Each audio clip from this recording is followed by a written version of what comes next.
ప్రార్థన. పరలోకమందున్న మమ్మల్ని కన్న తండ్రి, దయగలిగిన మా దేవ, కృప కలిగిన మా తండ్రి, పరిశుద్ధుడా, మహోన్నతుడా, మీ ఘనమైన నామమునకు, శ్రేష్టమైన నామమునకు, శక్తి కలిగిన ఉన్నతమైన నామమునకు ప్రభు అయిన యేసుక్రీస్తు వారి పేరిట స్తుతులు స్తోత్రములు చెల్లిస్తున్నాం. ఆయన తండ్రి, మమ్మలను మా కుటుంబాలను ఇంతవరకు మీరెంతగానో కాచి కాపాడి ఆరోగ్యమును ఆయుష్ను మాకు ప్రసాదించి సజీవులుగా ఉంచి మీ సన్నిధికి చేర్చి మీ పరిశుద్ధ గ్రంథంలో నుండి తండ్రి మహోన్నతమైన మీ మాటలను, అమూల్యమైన మీ మాటలను, మా బ్రతుకులను బాగు చేసుకునే మాటలను, మా ప్రవర్తన సరిదిద్దుకునే మాటలను, మీరిచ్చే నిత్యరాజ్యానికి చేర్చే మాటలను మరొక్కసారి మేమందరము కూడా వినడానికి, వాటి ప్రకారముగా జీవించడానికి మీరు మాకు ఇచ్చిన గొప్ప అవకాశమును బట్టి ప్రభు అయిన యేసుక్రీస్తు వారి పేరిట స్తుతులు స్తోత్రములు చెల్లిస్తూ ఉన్నాము. తండ్రి, మీ దాసుడునైన నేను మీ పక్షముగా నిలబడి తండ్రి మీ గ్రంథంలో నుండి నాయన మీ మాటలను మీ పిల్లలకు ఉపదేశించడానికి సిద్ధపడుతూ ఉండగా చెప్పగలిగే మంచి సమయోచితమైన జ్ఞానమును మీ ఆత్మ సహాయమును నాకు అందించండి నాయన. వినిచున్న మీ పిల్లలకు అర్థం చేసుకునే మనసును, గ్రహించే హృదయమును దయచేయండి తండ్రి. మీ మాటలు తండ్రి కేవలం విని మమ్మల్ని మోసపుచ్చుకునే వారంగా ఉండకుండా విన్న మాటలను గ్రహించుకుని మా హృదయంలో భద్రపరుచుకుని ఆ మాటల ప్రకారంగా జీవించి మీరు ఇచ్చే నిత్యరాజ్యానికి చేరుకోవటానికి సహాయం చేయమని, కృప చూపించమని, దయ చూపించమని, దయచేసి చిన్న ప్రార్థన మీ పాద సన్నిధికి చేర్చుకుని తగిన సహాయం మాకు అందరికీ అందించమని మీ ప్రియకుమారుడు మా ప్రియరక్షకుడైన యేసుక్రీస్తు వారి పేరిట చిన్న ప్రార్థన అడిగి వేడుకొంటున్నాము తండ్రి, ఆమేన్. కూడి వచ్చినటువంటి సహోదరి సహోదరులందరికీ కూడా మన ప్రభువును రక్షకుడైన యేసుక్రీస్తు వారి పేరిట హృదయపూర్వకమైన వందనములు తెలియజేస్తున్నాను. అంత బాగున్నారు కదండి? సంతోషం. ఈరోజు ఒక మంచి పాఠాన్ని మనం నేర్చుకుందాం. ఈరోజు మనం నేర్చుకోబోయే పాఠం పేరు నిత్యరాజ్యంలో ప్రవేశించాలంటే ఏం చేయాలి. నిత్యరాజ్యంలో ప్రవేశించాలంటే ఏం చేయాలి అనే అంశాన్ని ఈరోజు మనం నేర్చుకుందాం. ప్రియమైన దేవుని పిల్లలరా, నిత్యరాజ్యంలో ప్రవేశించాలి అంటే చాలా చేయాలి. ఏమండి? నిత్యరాజ్యం అంటే పరలోక రాజ్యం, నిత్యము ఉండే రాజ్యం, అదే పరలోక రాజ్యం. దేవుడు ఉండే లోకం లేదా స్వర్గం. దేవుడున్న లోకానికి మనం వెళ్ళి దేవునితో కలకాలము ఉండాలి అంటే మనం ఏం చేయాలి అంటే చాలా చేయాలి. అయితే అన్నీ చెప్పుకోవడానికి మనకి ఇప్పుడు సమయం లేదు కాబట్టి కొన్ని మాటలు ఈ రాత్రి మనం ఆలోచన చేద్దాం.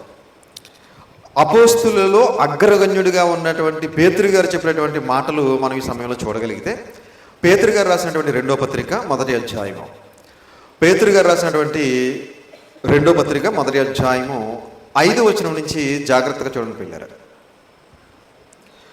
పేతురు గారు రాసినటువంటి 2వ పత్రిక 1వ అధ్యాయము 5వ వచనం నుంచి 9వ వచనం వరకు జాగ్రత్తగా చూద్దాం పిల్లలు. ఆ హేతువు చేతనే మీ మట్టుకు మీరు పూర్ణ జాగ్రత్త గలవారై మీ విశ్వాసమునందు సద్గుణమును, సద్గుణమునందు జ్ఞానమును, జ్ఞానమునందు ఆశానిగ్రహమును, ఆశానిగ్రహమునందు సహనమును, సహనమునందు భక్తిని, భక్తి యందు సహోదర ప్రేమను, సహోదర ప్రేమ యందు దయను అమర్చుకొనుడి. ఇవి మీకు కలిగి విస్తరించిన ఎడల అవి మన ప్రభువు అయిన యేసుక్రీస్తుని గురించిన అనుభవ జ్ఞాన విషయంలో మిమ్మును స్వాములైనను నిష్ఫలులైనను కాకుండా చేయును. ఇవి ఎవనికి లేకపోవనో వాడు తన పూర్వ పాపములకు శుద్ధి కలిగిన సంగతి మరిచిపోయి గ్రుడ్డివాడును, దూరదృష్టి లేనివాడును అగును. అందువలన సహోదరులారా చాలండి. ప్రియమైన దేవుని వాళ్ళారా, ఇప్పటి వరకు అపోస్తులలో అగ్రగణ్యుడిగా ఉన్నటువంటి పేతురు గారు చెప్పినటువంటి మాటలు చదువుకున్నాం. ఇందులో మనకి 7 పాయింట్లు చెప్తున్నారు ఆయన. ఏమండి? పేతురు గారు 7 పాయింట్లు తెలియజేస్తున్నారు. నిత్యరాజ్యంలో మనం ప్రవేశించాలంటే ఏం చేయాలో. అందులో మొదటి పాయింట్ ఏంటంటే విశ్వాసము అన్నాడు. అంటే మనకి మొట్టమొదటగా ఉండాల్సింది ఏంటంటే విశ్వాసము. ఈరోజు క్రైస్తవులలో రోజు రోజుకి తగ్గిపోతున్నది ఏంటో తెలుసండి? ఇదే విశ్వాసం. రోజు రోజుకి విశ్వాసం పెరగాల తరగాల? ఏమండి? రోజు రోజుకి పిల్లలు ఎదగాల, అనగారిపోవాలా? భౌతికంగా మనం ఆలోచిద్దాం. మన పిల్లలు రోజు రోజుకి ఎదగాలని కోరుకుంటాం మనం, అవునా? భౌతికంగా వాళ్ళు ఎంత తిన్నా రోజు రోజుకి అలాగే ఉంటున్నారనుకోండి, ఏమండి? ఏదో మరుగుజ్జి మనిషిలాగా మారిపోతున్నారనుకోండి, మనకి ఎలా ఉంటుంది? ఏదో తేడా జరిగింది, ఏమండి? ఏంటి ఎన్ని సంవత్సరాలైనా ఒక ఎదుగు బొదుగు లేకుండా మరుగుజ్జి మనిషిలాగా ఉన్నాడేంటి అంటే ఏదో జన్యులోపం ఉందన్నమాట అని అర్జెంటుగా మనం దానికి సంబంధించిన స్పెషలిస్ట్ని కలవడానికి రకరకాల ప్రయత్నాలు చేస్తాం, అవునండి? అంటే మన బిడ్డలు మన కళ్ళ ముందు ఎదగాలని మనం ఎలా కోరుకుంటున్నామో దేవుడు కూడా మనం అలాగే ఎదగాలని ఆయన కోరుకుంటున్నాడు. మరి విశ్వాసంలో రోజు రోజుకి ఎదగకుండా మనం దిగజారిపోతున్నాము అంటే మనం విశ్వాసులమేనా అసలు? ప్రియమైన దేవుని వాళ్ళరా, ఈరోజు నిత్యరాజ్యానికి వెళ్ళాలంటే చాలామంది ఏమనుకుంటున్నారు తెలుసండి? సింపుల్గా ఆదివారం చర్చికి వెళ్తే చాలు అనుకుంటున్నారు కొంతమంది. కొంతమంది ఏమనుకుంటున్నారంటే బాప్తీసం తీసుకున్నాం కదా చాలు, నిత్యరాజ్యానికి వెళ్ళిపోతాం, పరలోకానికి వెళ్ళిపోతామని మరికొంతమంది అనుకుంటున్నారు. కొంతమంది ఏమనుకుంటున్నారంటే మేము బాగా పాటలు పాడుతున్నాం కాబట్టి మేము పరలోకానికి వెళ్ళిపోతాం, మేము చందాలు ఇస్తున్నాం కాబట్టి మేము పరలోకం వెళ్ళిపోతామని మరికొంతమంది. కొంతమంది అవి ఇవి కొనిస్తూ ఉంటారు చర్చికి, మేము కొనిస్తున్నాం కదా, కుర్చీలు ఫ్యాన్లు బల్లలు కొనిస్తున్నాం కాబట్టి మేము వెళ్ళిపోతాం పరలోకం. ఇలా ఎవడికి వాడు పరలోకానికి వెళ్ళిపోతాం అనే భ్రమలో బ్రతికేస్తున్నారు. కాబట్టి మనం నిత్యరాజ్యంలో మన ప్రవేశం సమృద్ధిగా మనకు దొరకాలంటే అపోస్తులైన పేతురు గారి ద్వారా దేవుడు 2000 సంవత్సరాల క్రితం పరిశుద్ధాత్మ ప్రేరణతో తెలియజేసినటువంటి అద్భుతమైన మాటలు ఇవి. విశ్వాసం ఉండాలి అన్నాడు. ఎవరి యందు విశ్వాసం ఉండాలి? ఏమండి? ఎవరి యందు విశ్వాసం ఉండాలో చూద్దాం ఒకసారి. యోహాను గారు రాసినటువంటి సువార్త 14వ అధ్యాయము 1వ వచనం జాగ్రత్తగా చూడండి పిల్లరా. యోహాను గారు రాసినటువంటి సువార్త 14వ అధ్యాయం 1వ వచనం. మీ హృదయమును కలవరపడనివ్వకుడి. మీ హృదయం కలవరపడనివ్వకుడి. చాలా మందికి కలవరం. ఏమండి? ఎందుకు కలవరం? వారికి వచ్చినటువంటి ఇబ్బందులు, సమస్యలు, రోగాలు ఏదో, ఏమండి, వారు అనుకున్నది జరగకపోవటమో, వారు కావాలనుకున్నది దొరకకపోవటమో, సంథింగ్ ఏదో సమస్య వల్ల, ఏదో ఇబ్బందుల వల్ల చాలామంది కలవరపడుతూ ఉంటారు, అవునా? అందుకే మీ హృదయములను కలవరపడనివ్వకుడి, దేవుని యందు విశ్వాసం ఉంచుడి. దేవుని యందు విశ్వాసం ఉంచుచున్నారు, నా యందును విశ్వాసము ఉంచుడి. ఎవరు చెప్తున్నారు ఈ మాట? స్వయంగా యేసుక్రీస్తు ప్రభువు వారు చెప్తున్నటువంటి మాట. దేవుని యందు విశ్వాసం ఉంచుచున్నారు, నా యందు కూడా విశ్వాసం ఉంచుడి అని చెప్తున్నారు. అంటే మనం ఎవరి యందు విశ్వాసం ఉంచాలి? దేవుని యందు విశ్వాసం ఉంచాలి, అలాగే క్రీస్తునందు కూడా విశ్వాసం ఉంచాలి. చాలామంది ఈరోజు క్రైస్తవుల్లో విశ్వాసం ఎవరి మీద ఉంచుతున్నారో తెలుసా అండి? కొంతమంది తండ్రి అయిన దేవుని మీద మాత్రమే విశ్వాసం ఉంచుతారట. క్రీస్తు వద్దంట వాళ్ళకి. క్రీస్తు మీద విశ్వాసం ఉంచారంట వాళ్ళు. క్రీస్తు మరి ఎవరు అంటే ఆయన ఒక ప్రవక్త అంటారు, ఏమండి? ఆయన మనుష్య కుమారుడు అంటున్నారు కొంతమంది. కాబట్టి క్రీస్తునందు విశ్వాసం ఉంచవలసిన అవసరం మనకి లేదు అంటున్నారు కొంతమంది. మనకు మెయిన్ హెడ్ ఎవరు? దేవుడే. కాబట్టి దేవుడి మీదే విశ్వాసం ఉండాలని అంటుంది ఒక వర్గం. మరికొంతమంది ఏమంటున్నారంటే యేసుక్రీస్తునందే విశ్వాసం ఉంచాలి, యేసుక్రీస్తే మన కోసం ప్రాణం పెట్టాడు అని యేసుక్రీస్తునందే విశ్వాసం ఉంచాలంటుంది ఇంకొక వర్గం. చూసారా? కానీ యేసుక్రీస్తు వారు అంటున్నారు, మీరు దేవుని యందు విశ్వాసం ఉంచుచున్నారు, నా యందు కూడా విశ్వాసం ఉంచుడి. కాబట్టి ఇప్పుడు మనం ఎవరి యందు విశ్వాసం ఉంచాలి? ఇద్దరి యందు విశ్వాసం ఉంచాలి. దేవుని యందు విశ్వాసం ఉంచాలి, యేసుక్రీస్తునందు కూడా విశ్వాసం ఉంచాలి. కనుక విశ్వాసమందు మనం ఇంకా తర్వాత ఏంటట? పేతురు గారు రాసిన 2వ పత్రిక 1వ అధ్యాయం 5వ వచనంలో విశ్వాసమునందు సద్గుణం అన్నాడు. అంటే మంచి గుణం ఉండాలి మనకి, ఏమండి? మనిషిలో మనం ఏం చూస్తాం? అతను గుణం చూస్తాం ఎప్పుడైనా, ఏమండి? వివాహానికి వెళ్ళేటప్పుడు ఏం చూస్తారు? గుణగణాలు చూస్తారు, అవునా? అందచందాలు చూస్తారు, తర్వాత గుణగణాలు కూడా చూస్తారు, ఏమండి? ప్రియమైన దేవుని వాళ్ళరా, అమ్మాయి గుణం చూస్తారు, అబ్బాయి గుణం కూడా చూస్తారు. గుణం ఎలా ఉన్నా పర్వాలేదండి, ఆస్తిపాస్తులు ఉంటే చాలనుకుంటారండి, ఏమండి? అతను ఎలా తిరిగినా మాకు అనవసరం, అతనికి ఎలాంటి అలవాట్లు ఉన్నా మాకు అనవసరం, అతనికి ఆస్తిపాస్తులు ఉంటే చాలు మా ఇంటి ఆడబిడ్డని వాళ్ళకి ఇచ్చేస్తాం అనుకుంటారా? అనుకోరు. ఏం చూస్తాం? అతను గుణం చూస్తాం. అంటే ఏం కావాలి మనకి? గుణం కావాలి. మరి దేవుడికి ఏం కావాలి? దేవునికి కూడా గుణమే కావాలి. ఏమండి? నీ ఆస్తులు అవసరం లేదు దేవునికి. నీ ధనం దేవుడు చూడ్డు. నీ పేరు ప్రఖ్యాతులు, నీ బంగళాలు, నీ బంగారాలు దేవుడికి అవసరం లేదు. అవి చూడ్డ దేవుడు ఏం చూస్తాడు? నీ గుణం ఎలా ఉందో చూస్తాడు. కనుక మనకి ఏముండాలట? సద్గుణం, మంచి గుణం ఉండాలి మనకి. గుణవతి అయిన భార్య దొరకాలనుకుంటాం, గుణవంతుడైన భర్త దొరకాలనుకుంటాం. మనం మాత్రం గుణవంతులుగా ఉండాలని మాత్రం అనుకోం. అందుకే సామెతల గ్రంథంలో ఒక అద్భుతమైన మాట సొలొమోను గారి ద్వారా తెలియజేశాడు దేవుడు. సామెతల గ్రంథము 26వ అధ్యాయం, సామెతల గ్రంథం 26వ అధ్యాయము 12వ వచనం చూడండి. సామెతల గ్రంథం 26వ అధ్యాయం 12వ వచనం.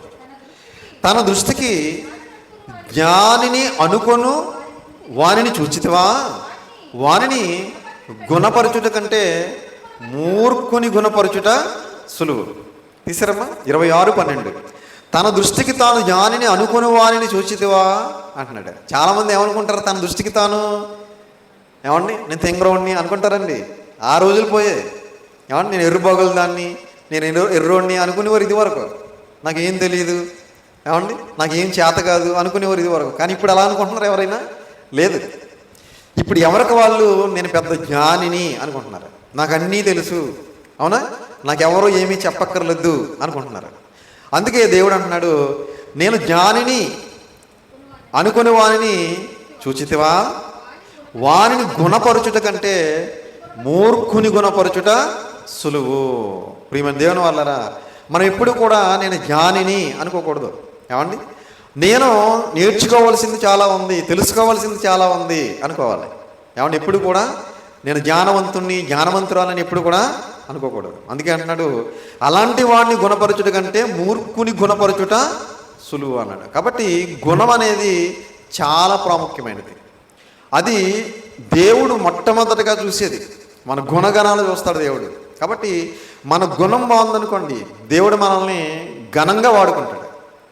మన గుణం బాగలేదనుకోండి, దేవుడు మనల్ని డస్ట్బిన్లో పడేసి ఒక చెత్తలాగా చూస్తాడు దేవుడు మనల్ని. కనుక మన గుణగణాలు బాగుండాలి, మన ప్రవర్తన బాగుండాలి, మన ఆలోచన విధానం బాగుండాలి, మన జీవిత విధానం బాగుండాలి, మన క్రియలు బాగుండాలి. అప్పుడే దేవుడు మనల్ని బలమైన సాధనంగా ఆయన సేవలో వాడుకుంటాడు. కాబట్టి విశ్వాసమనందు ఏముండాలట? సద్గుణం ఉండాలట. సద్గుణమనందు జ్ఞానం ఉండాలట. జ్ఞానం ఏ జ్ఞానం? లోక సంబంధమైన జ్ఞానం కాదు. ఏ జ్ఞానం ఉండాలి? దైవ సంబంధమైన జ్ఞానం ఉండాలి, దేవుని జ్ఞానం ఉండాలి. మన దేవుని జ్ఞానం ఎక్కడ దొరుకుతుంది మనకి? లోకంలో ఏ యూనివర్సిటీలో దొరకదు మనకి, ఏ కాలేజీలో దొరకదు మనకి, ఏ పాఠశాలలోని దొరకదు మనకి. ఎక్కడ దొరుకుతుంది? ఏమండి?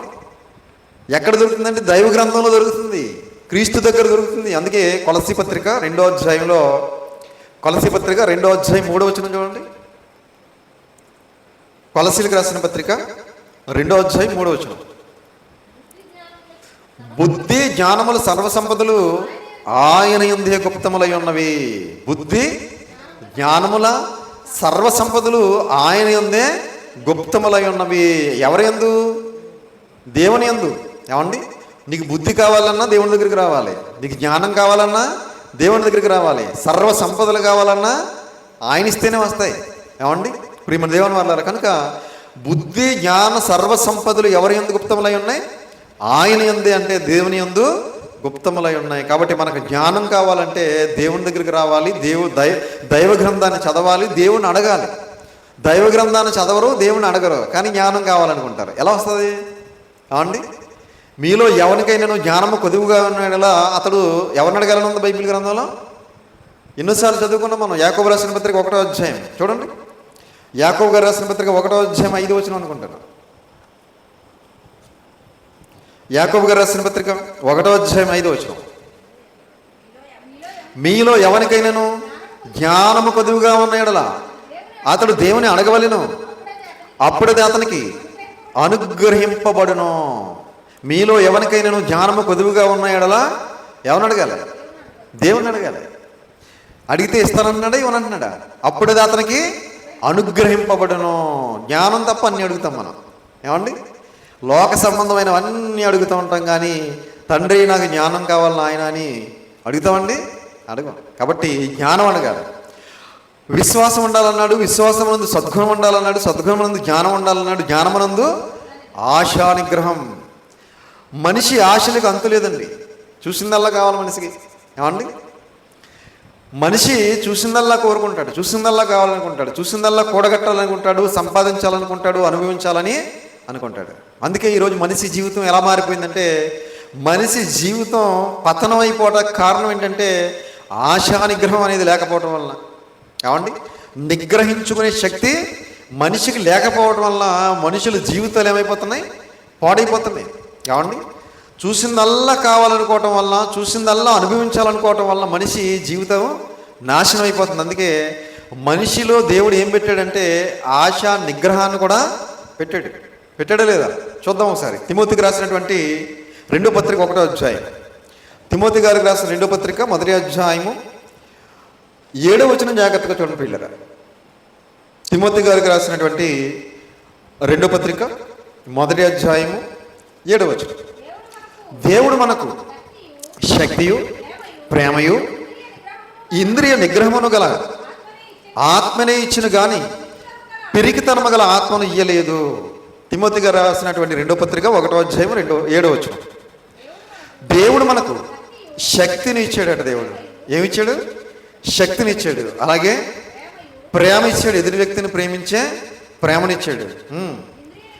ఇంద్రియ నిగ్రహమును గల ఆత్మనే ఇచ్చిన కానీ ఇంద్రియ నిగ్రహము అంటే మన ఇంద్రియాలను, సర్వేంద్రియాలను నిగ్రహించుకునే ఆత్మనిచ్చాడట. ఏమండి, పిరికితనము గల ఆత్మను ఇయ్యలేదు. కాబట్టి మన శరీరంలో పుట్టే తుచ్చమైన కోరికలను నిగ్రహించుకునే ఆత్మను మనకి ఇచ్చాడు. కానీ ఈరోజు నిగ్రహించుకునే పరిస్థితుల్లో లేరు మనుషులు. ఏం చేస్తున్నారు? తుచ్చమైన కోరికలు తీర్చుకోవడానికి పరుగులు తీస్తున్నారు. అవునా? శరీర కోరికలు తీర్చుకోవడానికి ఈరోజు పరితపిస్తున్నారు, పరుగులు తీస్తున్నారు.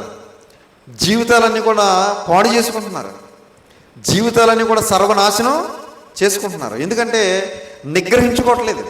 ఏమండి, ఆశలనేవి రావడం సహజం. ఆ ఆశలు నెరవేర్చుకోవడానికి దేవుడు క్రమం పెట్టాడు. ఆ క్రమ పద్ధతిలో ఆశలు నెరవేర్చుకోవడం తప్పు కాదు. కానీ ఆ ఆశలను అక్రమమైన పద్ధతిలో నెరవేర్చుకోవడానికి పరుగులు పెడుతున్నారు. చూసారా? అది దేవునికి నచ్చినది.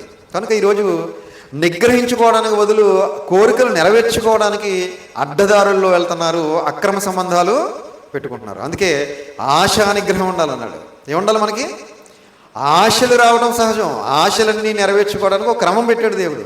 ఆ క్రమ పద్ధతిలో మన ఆశలు నెరవేర్చుకోవాలి తప్ప అక్రమమైన మార్గంలో వెళ్ళి మన ఆశలు నెరవేర్చుకోకూడదు అని ఆశా నిగ్రహం కలిగి ఉండాలన్నాడు కదా. కాబట్టి విశ్వాసమునందు సద్గుణమును, సద్గుణమునందు జ్ఞానమును, జ్ఞానమునందు ఆశా నిగ్రహమును, ఆశా నిగ్రహమునందు సహనం ఉండాలట.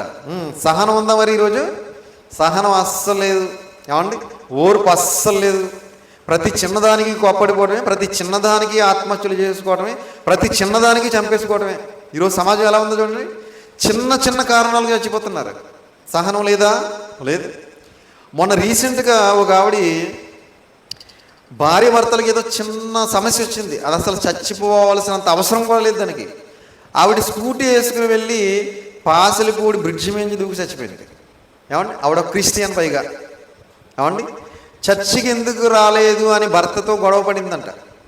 ఏమన్నా అతను ఏదో తిట్టాడు. ఆ సమయంలో వెంటనే వెళ్ళి స్కూటీ మీద ఆ బ్రిడ్జి మీద దూకి చచ్చిపోయింది. చూసారా? అప్పుడే చర్చికి వెళ్ళి వచ్చింది ఆవిడ. కాబట్టి సహనం ఉందా మరి?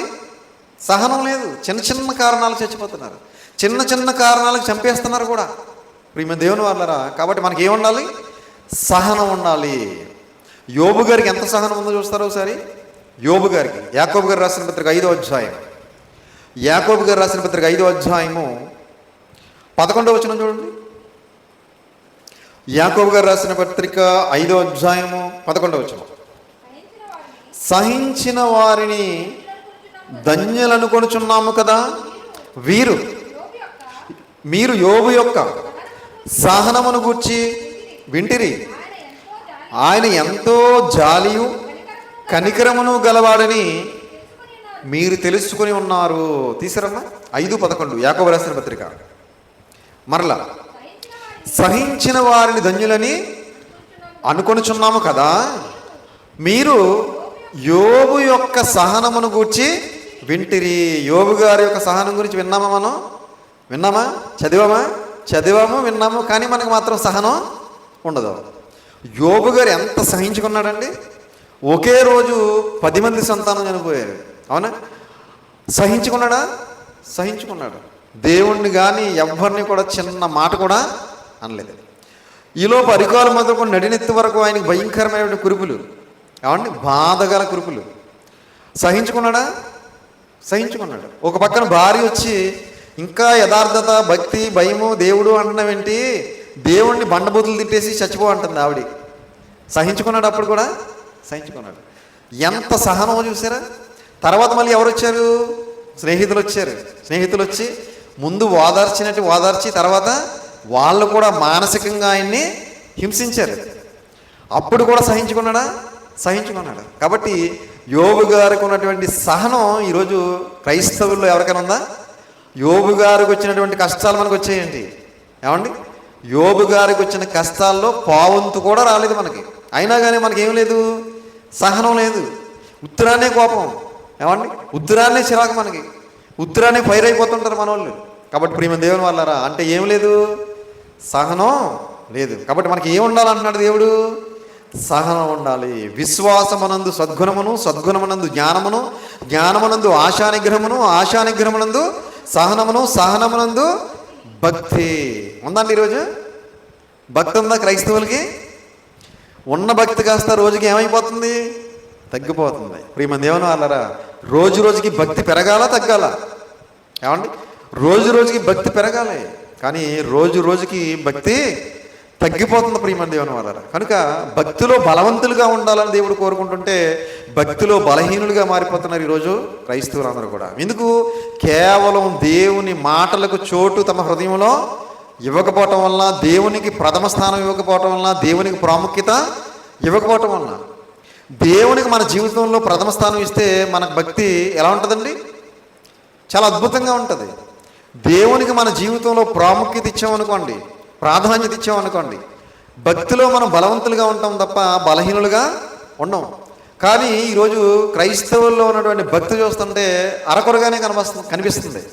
ఎవరిలోనూ కూడా భక్తి ఉన్నట్టుగా భక్తి భావాలు కనబట్టలేదు ఎవరిలోనూ కూడా.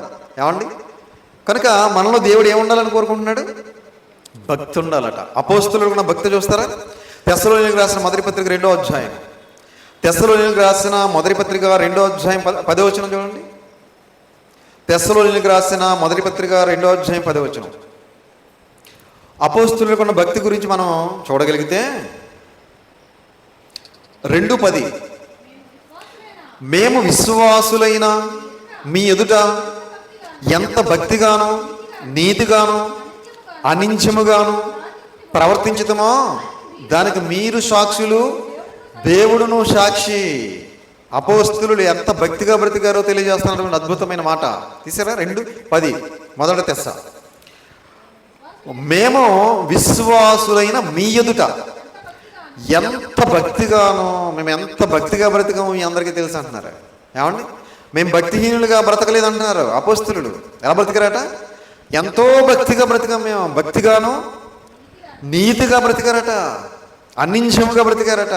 అది మీకు తెలియను, అందుకు మీరు సాక్షులు, అలాగే దేవుడు కూడా సాక్షి. కాబట్టి మన భక్తి జీవితానికి బట్టి ఎవరైనా సాక్ష్యం ఇస్తారండి? ఆయన చాలా భక్తిగా ఉంటాడని మన గురించి ఎవరైనా సాక్ష్యం చెప్తారా? ఓ దేవుడు చెప్తాడా? మన భక్తి జీవితాన్ని బట్టి, మన నీతిని బట్టి, ఏమండి, మన భక్తి జీవితాన్ని బట్టి, మన విశ్వాస జీవితాన్ని బట్టి, మన నీతిని బట్టి ఎవరైనా ఈ లోకంలో సాక్ష్యం చెప్తారంటే ఎవ్వరూ మన గురించి సాక్ష్యం చెప్పేలాగా మన భక్తి లేదు. కాబట్టి ప్రియమైన దేవుని వాళ్ళరా, మన భక్తి మరొకరు మన గురించి సాక్ష్యం చెప్పేలాగా ఉండాలి. ఏమండి, ఆయన చాలా భక్తిపరుడండి, ఆవిడ చాలా భక్తిగా ఉంటుందండి, దేవుడంటే చాలా భయభక్తులండి ఆవిడికి అతనికి అని చెప్పేలాగా ఉండాలి. కానీ ఈరోజు అలాంటి జీవితాలు ఎక్కడ మనకి కనబట్టలేదు ప్రియరా. కనుక మనకి ఏం ఉండాలో దేవుడు కోరుకుంటున్నాడు? భక్తి ఉండాలి. ఏమండి, విశ్వాసమునందు సద్గుణమును, సద్గుణమునందు జ్ఞానమును, జ్ఞానమునందు ఆశానిగ్రహమును, ఆశానిగ్రహమునందు సహనమును, సహనమునందు భక్తిని, భక్తి యందు సహోదర ప్రేమ. ఏ ప్రేమ? సహోదర ప్రేమ ఉందా ఈరోజు? అస్సలు లేదు ఈరోజు. ఏమండి? కాబట్టి సహోదర ప్రేమ ఉండాలని దేవుడు కోరుకుంటున్నాడు. ఇవన్నీ ఉంటేనే మనం నిత్యరాజ్యానికి వెళ్తామని చెప్పాడు. అక్కడ పేతురు గారు రాసిన 2వ పత్రిక 1వ అధ్యాయం 5వ వచనం నుంచి మనం చదివితే లాస్ట్లో ఏం చెప్పాడంటే, ఇవన్నీ మీకు ఉండాలి, ఇవన్నీ మీకు కలిగి మీకు విస్తరించాలన్నాడు. మన ద్వారా ఇవన్నీ విస్తరించాలి, అప్పుడే నిత్యరాజ్యంలో ప్రవేశం సమృద్ధిగా దొరుకుతుంది అన్నాడు. కాబట్టి సహోదర ప్రేమ ఉండాలి. ఉందా మరి? లేదు. అందుకే హెబ్రీ పత్రిక 13వ అధ్యాయం 1వ వచనంలో ఏం చెప్పాడు చూడండి. హెబ్రీ పత్రిక 13వ అధ్యాయం 1వ వచనం అపోస్తలుడైన పౌలు గారు తెలియజేస్తున్న అద్భుతమైన మాట. 13:1 సహోదర ప్రేమ నిలువరముగా ఉండనీయుడి. సహోదర ప్రేమ ఎలా ఉండాలట? నిలువరముగా ఉండనీయుడి అంటే సహోదర ప్రేమ ఉండదు కాబట్టి నిలువరముగా ఉండనీయుడి అంటున్నాడు. కాబట్టి ప్రియమైన దేవుని వాళ్ళారా, మనందరిలో ఉండాల్సింది ఏంటంటే సహోదర ప్రేమ. రోజు రోజుకి ఆ ప్రేమ అనేది ఏమైపోతుంది? తగ్గిపోతుంది. ప్రేమ ఏమైపోతుందని రాయబడింది? చల్లారిపోతుందంట. ఏమండి? ప్రేమ చల్లారిపోతుందట. అక్రమం విస్తరించుట చేత అనేకుల ప్రేమ చల్లారిపోవును అని చెప్పి యేసుక్రీస్తు వారు 1వ శతాబ్దంలోనే తెలియజేశారు. అందుకే ఈరోజు సహోదర ప్రేమ లేకుండా పోతుంది. కాబట్టి మనందరికీ ఉండాల్సింది ఏంటంటే సహోదర ప్రేమ ఉండాలి. అందుకే ఇప్పుడు రండి, పేతురు గారు రాసిన 2వ పత్రిక 1వ అధ్యాయం సహోదర ప్రేమ తర్వాత ఏం చెప్పాడు చూడండి. సహోదర ప్రేమ యందు దయ. మనందరికీ ఉండాలి, దయ ఉండాలట. ఏమండి? దయ అంటే ఎదుటివారి పట్ల చూపించే దయ. ఏమండి? దయను సత్యమును ఎన్నడను విడిచిపోనివ్వకము అన్నాడు చూడండి సామెతల గ్రంథంలో. ఒకసారి 3వ అధ్యాయం చూడండి. సామెతల గ్రంథము 3వ అధ్యాయం. సామెతల గ్రంథం 3వ అధ్యాయం వచనం చెప్పండి. 3వ వచనం 3:3 దయను సత్యమును ఎన్నడను నిన్ను విడిచిపోనీయకము. దయను సత్యమును ఎన్నడను విడిచి పోనీయకము అన్నాడు. కాబట్టి మనకి ఏముండాలి? దయ ఉండాలి. ఏమండి? చాలామందికి దయ దాక్షిణ్యాలు ఉన్నాయండి, లేవు. ఎవడు ఏమైపోయినా నాకు అనవసరం, నేను బాగుండాలి, నా కుటుంబం బాగుండాలి, నేను సంతోషంగా ఉండాలి, నా కుటుంబం సంతోషంగా ఉండాలి, మిగిలిన వాళ్ళు ఏమైపోయినా నాకు అవసరం లేదు అనే పరిస్థితిలో ఉన్నారు ఈరోజు. కాబట్టి ప్రియమైన దేవుని వల్ల అలాగ మనం ఉండకూడదనే దేవుడు మనకి దయ అనేది ఉండాలి అన్నాడు. దయను అమర్చుకుని ఇవన్నీ అమర్చుకోవాలండి. మనం అమర్చుకుని ఇవి మీకు కలిగి విస్తరించిన ఎడల ఇవన్నీ మనం అమర్చుకోవాలి. మన ద్వారా ఇవన్నీ విస్తరించాలట. విస్తరించిన ఎడల అవి మన ప్రభువు అయిన క్రీస్తుని గురించిన అనుభవ జ్ఞాన విషయంలో మిమ్మల్ని సోమరులైనను నిష్ఫలులైనను కాకుండా చేయును. ఇవి ఎవరికి లేకపోవనో వాడు తన పూర్వ పాపములకు శుద్ధి కలిగిన సంగతి మర్చిపోయి గ్రుడ్డివాడును దూరదృష్టి లేని వాడునకును. ఇవన్నీ ఎవరికి లేకపోవనో అన్నాడు. ఇవన్నీ అంటే మనం చదువుకున్నాం కదా ఇప్పటి వరకు. విశ్వాసము, సద్గుణము, ఆశానిగ్రహము, జ్ఞానము, ఇవన్నీ చదువుకున్నాం కదా. ఇవన్నీ ఎవరికి లేకపోవనో వాడు తన పూర్వ పాపములకు శుద్ధి కలిగిన సంగతి. పూర్వపాపాలకు శుద్ధి ఎప్పుడు కలిగింది? బాప్తిస్మంలో కలిగింది. ఏమండి? బాప్తిస్మంలో కలిగినటువంటి ఆ శుద్ధి, పూర్వపాపములు కలిగిన శుద్ధి మరిచిపోయి గుడ్డివాడైపోతాడట. అంటే మనోనేత్రాలకు ఏమవుతుంది? మనోనేత్రాలు మూసివేయబడతాయి. ఏమండి?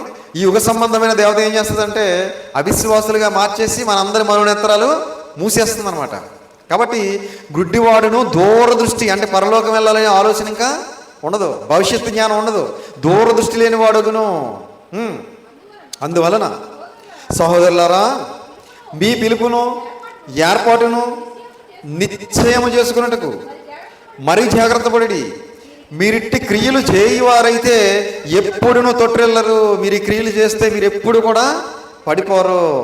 ఏమండి? తొలగిపోరు అని చెప్తున్నాడు. తొట్టిల్లరు. అలాగున మన ప్రభువును రక్షకుడునైన యేసుక్రీస్తు యొక్క నిత్యరాజ్యములో ప్రవేశము మీకు సమృద్ధిగా. ఆ మాట చాలా ఇంపార్టెంట్. ఈ మాట కోసం ఇప్పుడు ఇంత సబ్జెక్ట్ చెప్పాల్సి వచ్చింది. ఏమండి? ఆ మాట చూడండి ఎంత ఇంపార్టెంట్. మన ప్రభువును రక్షకుడునైన యేసుక్రీస్తు యొక్క నిత్యరాజ్యములో. ఏ రాజ్యం? మన ప్రభువును మన రక్షకుడైన యేసుక్రీస్తు యొక్క నిత్యరాజ్యంలో ప్రవేశము మీకు సమృద్ధిగా అనుగ్రహింపబడును. నిత్యరాజ్యంలో ప్రవేశం మనకు సమృద్ధిగా అనుగ్రహించబడాలంటే ఇప్పుడు చెప్పినటువంటి ఈ లక్షణాలన్నీ మనలో ఉండాలి. ఇవన్నీ మన ద్వారా విస్తరించాలి. ఎవరికైతే లేవో వాడు తన పూర్వ పాపములకు శుద్ధి కలిగిన సంగతి మర్చిపోయి ఏమవుతాడు? గ్రుడ్డివాడును దూరదృష్టి లేని వాడును అగును అన్నాడు. కాబట్టి ప్రియమైన దేవుని వాళ్ళరా, ఇవన్నీ మనకు ఉంటేనే, మన ద్వారా విస్తరిస్తేనే మనం ఎక్కడికి వెళ్తాం? మన ప్రభువును మన రక్షకుడైన యేసుక్రీస్తు వారి యొక్క నిత్యరాజ్యములో ప్రవేశము మనకు సమృద్ధిగా అనుగ్రహింపబడును. కాబట్టి అందరూ కూడా ఇప్పుడు చెప్పబడినటువంటి ఈ లక్షణాలన్నీ కలిగి మీ ద్వారా ఇవన్నీ కూడా విస్తరించాలని ప్రేమపూర్వకంగా తెలియజేస్తూ ఈ మాటలు ముగిస్తున్నాను. తలలో వంచండి, ప్రార్థన చేసుకుందాం. ప్రార్థన. పరలోకమందున్న మమ్మల్ని కన్న తండ్రి, దయగలిగిన మా దేవ, కృప కలిగిన మా తండ్రి, మహోన్నతుడా, మహాగణుడా, మీ ఘనమైన నామమునకు, శ్రేష్టమైన నామమునకు, ప్రభు అయిన యేసుక్రీస్తు వారి పేరిట స్తుతులు స్తోత్రములు చెల్లిస్తున్నామయ్యా తండ్రి. మరి ఇంతవరకు మీ పరిశుద్ధ గ్రంథంలో నుండి అమూల్యమైన సంగతులు, విలువైన సంగతులు, మహోన్నతమైన మీ మాటలు మేమందరం విన్నాం తండ్రి. విన్న మాటలు విని విడిచిపెట్టి ఈ లోకంలో కొట్టుకుని పోయేవారుగా ఉండకుండా పట్టుదలతో మీ మాటలు పట్టుకుని మా హృదయం అనే పలక మీద వ్రాసుకుని తండ్రి, ఆ మాటల ప్రకారంగా మేమందరం బ్రతుకుతూ మీ కుమారుడు మా రక్షకుడైన యేసుక్రీస్తు వారి యొక్క నిత్యరాజ్యంలో మేమందరం కూడా ప్రవేశము సమృద్ధిగా మాకు దొరికే విధంగా మేము జీవించడానికి సహాయం చేయండి. తలల వంచి ప్రార్థన చేస్తున్న మమ్ములను, మా కుటుంబాలను దయతో జ్ఞాపకం చేసుకోండి. మేమందరము చేస్తున్న పనిపాట్లలో, ప్రయాణాల్లో తోడుగా నీడగా ఉండండి. మాకందరికీ కావాల్సిన మంచి ఆరోగ్యమును, శక్తిని, బలమును దయచేయండి. మమ్మల్ని అందరినీ బలపరచండి. బలమైన సాధనాలుగా మీ సేవలో వాడుకోండి. మీరు ఇచ్చే పరలోక రాజ్యానికి మేమందరం చేరుకోవడానికి సహాయం చేయమని, కృప చూపించమని, దయ చూపించమని, మీ చిత్తమైతే మరలా ఆదివారం చిన్న మందగా కూడుకొని మరొక అద్భుతమైన అంశాన్ని మీ పరిశుద్ధ గ్రంథం ద్వారా నేర్చుకుని మా ఆత్మీయ జీవితాన్ని, మా విశ్వాస జీవితాన్ని, మా భక్తి జీవితాన్ని అభివృద్ధి చేసుకుని మీరు ఇచ్చే నిత్య రాజ్యానికి మీ మాటల ద్వారా బాటలు వేసుకోవడానికి సహాయం చేయమని మీ ప్రియకుమారుడు, మా ప్రియ రక్షకుడైన యేసుక్రీస్తు వారి పేరిట చిన్న ప్రార్థన అడిగి వేడుకొంటున్నాము తండ్రి. ఆమేన్. అందరికీ వందనాలు.